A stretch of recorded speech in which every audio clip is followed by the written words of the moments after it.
Super Mario 64. You know, when I first played this game back in 1996, I'm not sure I appreciated just what an amazing game it truly was at the time. It wasn't just great for the time it came out in, it also set a high bar for all subsequent mascot platformers, which is a genre that defined the entire generation. Considering the giant technological leap that this game was, it's kind of amazing that it continues to hold up today as well as it does. The controls are still incredibly tight and responsive, collecting things is fun and not terribly tedious, and the entire game world just feels like a joy to play. You got your cheerful, grassy levels, your charming snow levels, your hazardous lava world, desert world, cave world, water world. None of these levels are so big that you get bored of them, but they're also big enough for you to become immersed, wondering what's just around the corner. And make no mistake, this game oozes with mystery, with many secrets hidden everywhere, just waiting to be discovered.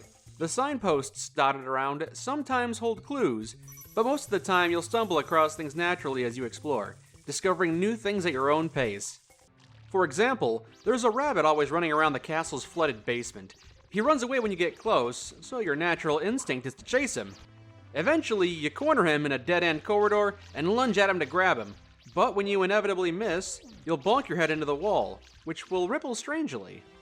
Jumping into it reveals, well, I don't want to spoil it, but trust me when I say that this game is packed with secrets. If you stop to smell the roses, you might find yourself teleporting to a new location. Try to collect a row of coins, and you might find a secret passageway behind a wall. Sometimes you'll enter a world and everything will be normal. You'll jump around, collect coins, see stars.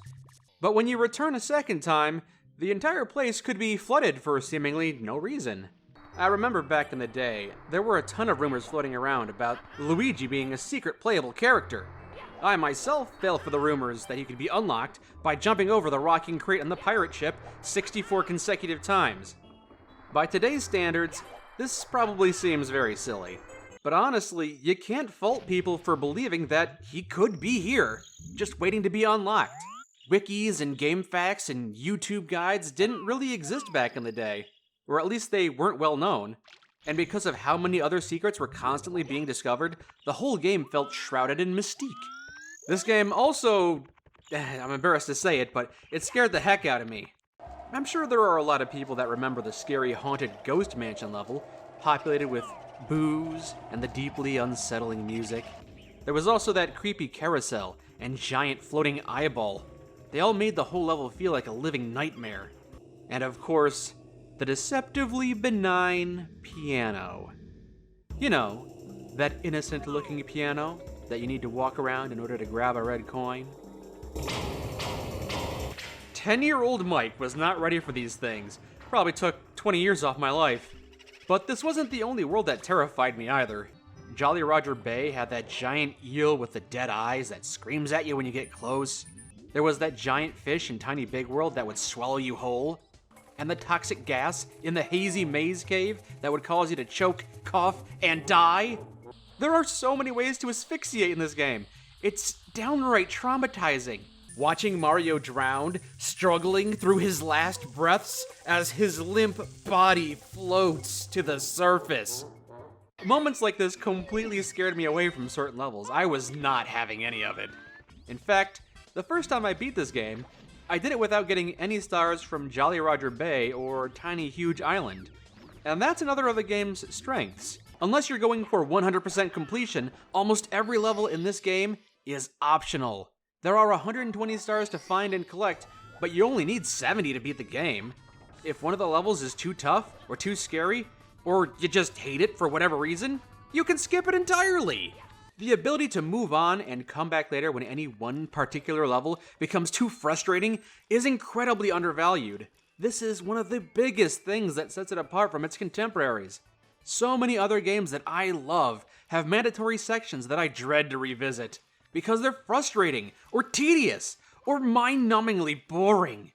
But I gotta do them if I want to beat the game. Looking at you, Grunty Industries. But not Super Mario 64.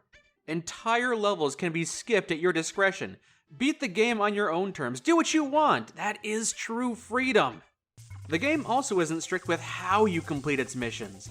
The open nature of the levels, combined with Mario's incredible mobility, means you can often find ways to complete objectives in unintentional ways.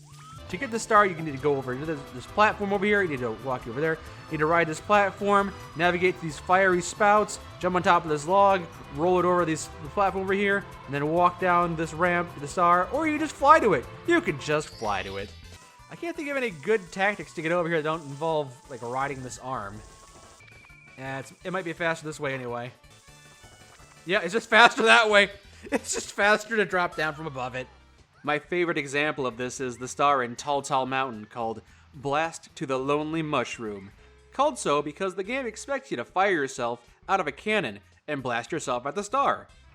And while I have gotten the star this way in the past, I find it very tricky to aim and not overshoot or undershoot. So for the longest time, I would just climb further up the mountain and long jump off. You take some fall damage doing it this way, and I don't always land it, but it is legitimately an easier way to nab this star. However, on my most recent attempt, I discovered an even easier method. I bounced off a flying Shy Guy and just kinda hovered my way down there. It was so much easier. I've seen speedrunners ignore all these options and grab a bouncy box nearby, and they use it and catapult themselves to the star, but I've never been able to pull it off successfully. Figuring out what the game wants you to do is fun, but trying to find ways to push Mario to his limits and try and get stars in a way you weren't supposed to, that adds a whole new level of depth. Overall, this game does almost everything right, and I struggle to think of negative things to say about it. I guess I personally don't care much for either of the water levels, but they're short and easy enough, and I love their music, and like I said, they're optional. If I don't want to go there, I don't have to go there. I also sometimes wish I could grab every level star at the same time, instead of the game kicking me back to the hub world after grabbing each one. But that's all I can think of.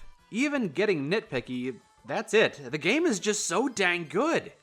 It's 100% pure platforming bliss, with nothing distracting from that. Just the sheer freedom to go where you want and do what you want. It's so liberating, and the game never stops being fun. Super Mario 64 has aged like a fine wine. It's still the king of 3D platformers, and it continues to outshine other similar games that are being released to this day, over 2 decades later, and people are still struggling to live up to the level of quality that this game provides. What do you mean it's been 3 decades? You're telling me Super Mario 64, the game from my childhood that I love, is 30 years old? I see. Well, if you'll excuse me, I think I need to go get my prostate checked.